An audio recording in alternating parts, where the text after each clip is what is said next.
नमस्कार, आदाब। मैं खुशबू अख्तर और आप देख रहे हैं पल पल न्यूज़। आज का दिन इतिहास में दर्ज हो चुका है क्योंकि आज पहली बार सुप्रीम कोर्ट ने सरकार के बनाए एक कानून पर स्टे लगा दिया है, वो भी मुसलमानों के हक में।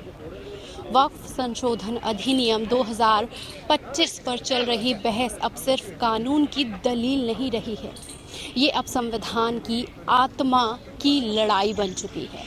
आज जब दोपहर 2:04 पर बेंच में chief justice Sanjeev Khanna, justice Manoj Mishra और जस्टिस केवी विश्वनाथन दाखिल हुए तो कोर्ट नंबर 1 में खचाखच भीड़ पहले से तैयार बैठी थी। अंदर करीब 200 से ज़्यादा वकील, याचिकाकर्ता और पत्रकार मौजूद थे।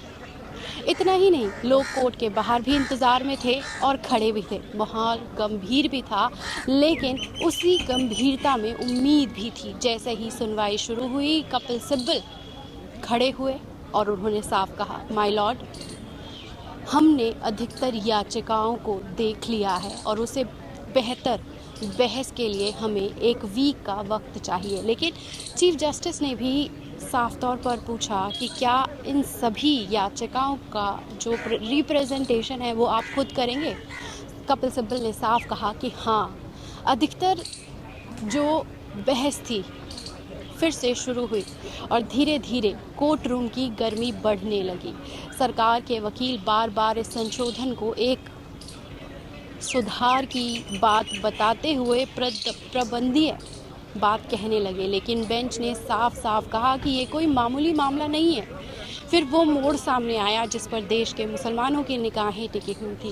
कोर्ट ने कहा कि वक्फ बाय यूज़र वो तमाम ज़मीनें जिनका कोई सरकारी रिकॉर्ड नहीं है, लेकिन दशकों से मस्जिदें, कब्रिस्तान और मदरसों के रूप में इस्तेमाल हो रहे हैं, उन पर अगली सुनवाई तक रोक लगा दी गई है। यानी उस पर कोई कार्रवाई नहीं होगी। योगी जी का बुलडोज़र इन पर नहीं चल पाएगा।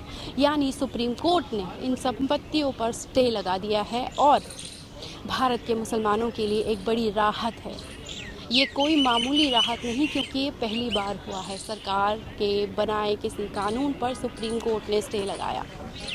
अब इसमें एक कैच है जिसे समझने की ज़रूरत है, वो भी सीधे मुसलमानों के धार्मिक संपत्तियों को बचाने के लिए उन्होंने सरकार को खुद कहा है कि अब वक्फ बोर्ड सेंट्रल वक्फ काउंसिल में किसी गैर मुस्लिम को नियुक्त नहीं किया जाएगा।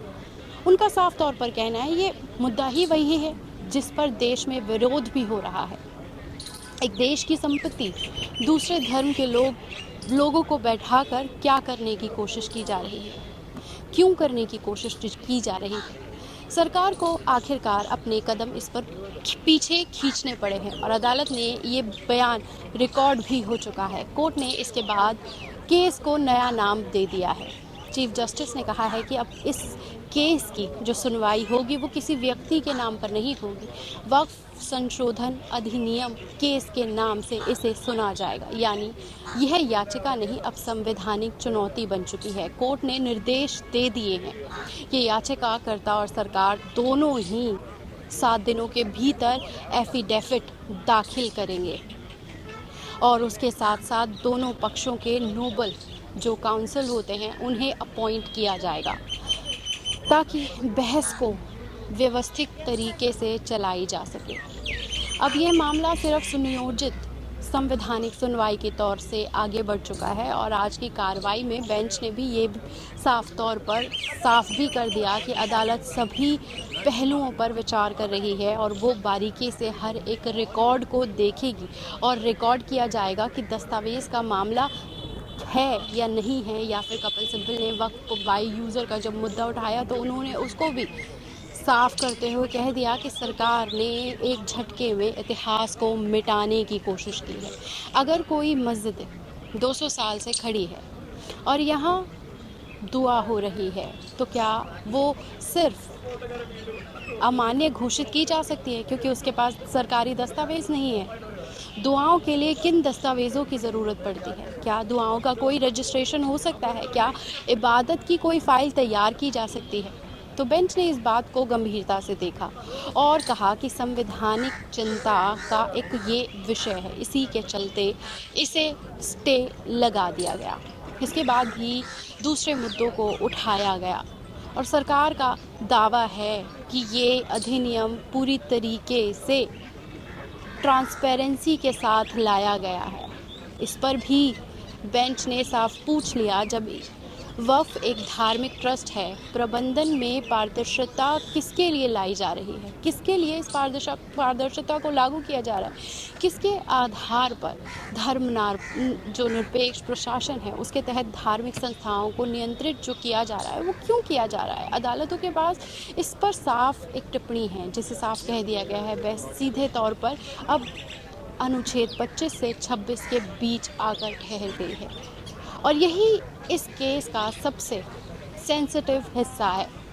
यही वो अनुच्छेद है जो भारत के नागरिक को धार्मिक स्वतंत्रता और धार्मिक संस्थानों का संचालन करने का अधिकार देते हैं।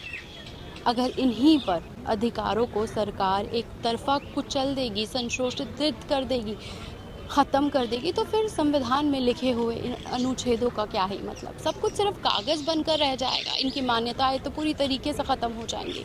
बहुत ही गुस्से में कोर्ट ने इस बात को कहा।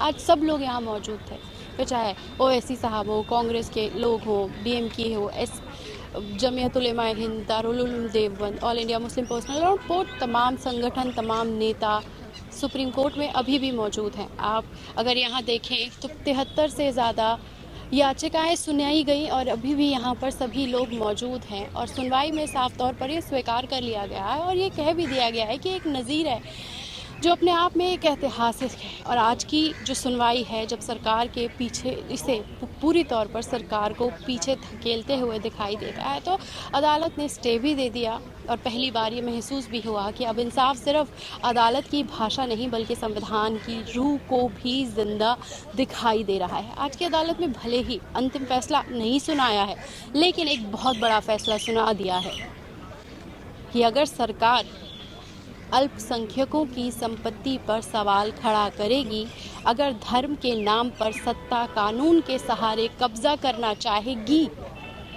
तो संविधान, सुप्रीम कोर्ट उसका जवाब देंगे। आज मुसलमानों को जो राहत मिली है वो एक लंबे संघर्ष की पहली जीत है। लड़ाई अभी लंबी है, लेकिन इस राहत को मुकम्मल सुरक्षा में बदलने के लिए अभी एक लंबी लड़ाई है। मुकदमा जारी है, बहस जारी है, हमारी रिपोर्टिंग भी जारी है, क्योंकि ये सिर्फ वक्फ की ज़मीन का मसला नहीं है, ये हमारी तहजीब की ज़मीन का मसला है। ये एक लड़ाई जो अब संविधान के आंगन से शुरू होकर आप तक पहुंचेगी। पल पल की अपडेट हम आप तक पहुंचाएंगे। कैसी लगी ये रिपोर्ट, कमेंट बॉक्स में आकर अपनी राय देना ना भूलिएगा। शुक्रिया।